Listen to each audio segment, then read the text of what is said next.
Hi, എല്ലാവർക്കും റേമയുടെ പുതിയൊരു ദിവസത്തിലേക്ക് സ്വാഗതം. വചനത്തിലൂടെ നമുക്ക് ദൈവസ്വരം ശ്രവിക്കാം. അങ്ങനെ നമ്മൾ ശ്രവിക്കുന്ന ഓരോ വചനത്തിനാണ് റേമവചനങ്ങൾ എന്ന് പറയുന്നത്. അപ്പോൾ നമ്മൾ ഇന്ന് വചനത്തിന് വേണ്ടി വചനം കണ്ടെത്താൻ വേണ്ടി തിരഞ്ഞെടുത്തിരിക്കുന്നത് ഈ ബൈബിളിൽ നിന്നാണ്. ഇതൊരു ഇംഗ്ലീഷ് വേർഷനിലുള്ള പോക്കറ്റ് എഡിഷൻ ബൈബിളാണ്. പുതിയ നിയമം മുഴുവനുണ്ട്, സങ്കീർത്തനങ്ങളുണ്ട്, സുഭാഷിതങ്ങളുണ്ട്. അപ്പോൾ ഇതൊന്നും നമ്മൾ വചനം കണ്ടെത്തുന്നു. കണ്ടെത്തിയ വചനം നമ്മൾ മലയാളത്തിലാണ് വായിക്കുന്നത്. അതിന് POCയുടെ മൊബൈൽ ആപ്ലിക്കേഷൻ ഓപ്പൺ ചെയ്ത് വെച്ചിട്ടുണ്ട്. അത് നമ്മൾ വായിക്കുന്നു, അതിനുശേഷം നമ്മൾ ധ്യാനിക്കുന്നു. അപ്പോൾ വചനത്തിന് വേണ്ടി നമുക്കൊന്ന് പ്രാർത്ഥിച്ചു ഒരുങ്ങാം. പരിശുദ്ധാത്മാവെ, ഞങ്ങളിലേക്ക് അങ്ങേ വചനം നിറയ്ക്കണമേ. വചനത്താൽ ഞങ്ങളെ നവീകരിക്കണമേ. ആ വചനത്തിൻ്റെ സാക്ഷ്യം വഹിക്കാൻ ഞങ്ങളെ നിയോഗിക്കണമേ. നമുക്ക് ഏറ്റുചൊല്ലാം. മാതാവിനോട് നമുക്ക് അപേക്ഷിക്കാം. നന്മ നിറഞ്ഞ മറിയമേ സുസ്തി, കർത്താവ് അമ്മയോട് കൂടി സ്ത്രീകളിൽ അമ്മ അനുഗ്രഹിക്കപ്പെട്ടവളാകുന്നു. അമ്മയുടെ ഉദരത്തിൻ ഫലമായ ഈശോ അനുഗ്രഹിക്കപ്പെട്ടവനാകുന്നു. പരിശുദ്ധ മറിയമേ തമ്പുരാൻ്റെ അമ്മേ, പാപികളായ ഞങ്ങൾക്ക് വേണ്ടി ഇപ്പോഴും ഞങ്ങളുടെ മരണസമയത്തും തമ്പുരാനോട് അപേക്ഷിച്ചുകൊള്ളണമേ. ആമേൻ.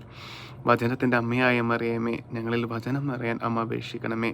പാപികളുടെ സങ്കേതമേ, ഞങ്ങൾക്ക് വേണ്ടി അപേക്ഷിക്കണമേ. അപ്പോൾ നമുക്ക് വചനം കണ്ടെത്തുന്ന വചനം നമ്മൾ ധ്യാനിക്കണം. നമ്മളത് ജീവിതത്തിൽ പകർത്തുകയും ചെയ്യണം. അപ്പോൾ റാൻഡമായിട്ട് എവിടെ നിന്നാണ് ദൈവം സംസാരിക്കുന്നത്, ആ വചനമാണ് നമ്മൾ ഏറ്റെടുത്ത് നമ്മൾ ധ്യാനിക്കുന്നത്. അപ്പം നമ്മളിത് ഈ ഭാഗത്ത് നിന്ന് ആദ്യം കാണുന്ന വചനമാണ് വായിക്കുന്നത്.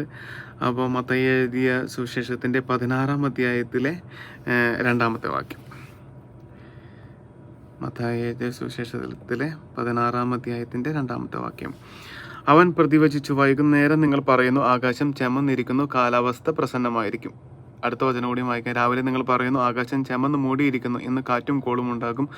ആകാശത്തിൻ്റെ ഭാവഭേദങ്ങൾ തിരിച്ചറിയാൻ നിങ്ങൾക്ക് കഴിയുന്നു, എന്നാൽ കാലത്തിൻ്റെ അടയാളങ്ങൾ തിരിച്ചറിയാൻ നിങ്ങൾക്ക് കഴിയുകയില്ലേ.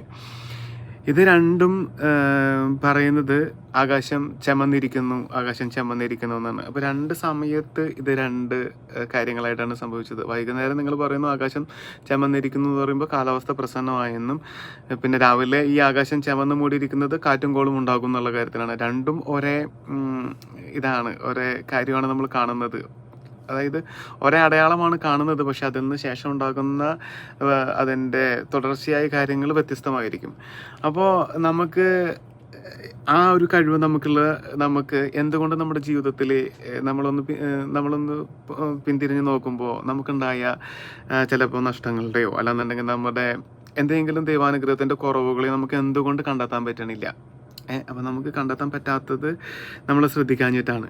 നമുക്ക് കുറേ കാര്യങ്ങൾ നമുക്കറിയാം, ഭൗതികമായ ജീവിതത്തിൽ കുറേ കാര്യങ്ങൾ അറിയാം, പക്ഷെ ആത്മീയ ജീവിതത്തിൽ ഇപ്പം നമുക്ക് നമ്മുടെ വീടുകളിലൊക്കെ സ്ഥിരമായിട്ട് ആവർത്തിച്ച് വരുന്ന ഒരേ ബുദ്ധിമുട്ടുകൾ ഉണ്ടെന്നുണ്ടെങ്കിൽ അതിൻ്റെ പിന്നിൽ എന്തെങ്കിലും ഒരു ദൈവാശ്രയബോധത്തിൻ്റെ കുറവുകൊണ്ടായിരിക്കാം എന്ന് നമുക്ക് മനസ്സിലാക്കി അതിനെ അതിജീവിക്കാൻ ശ്രമിക്കാം.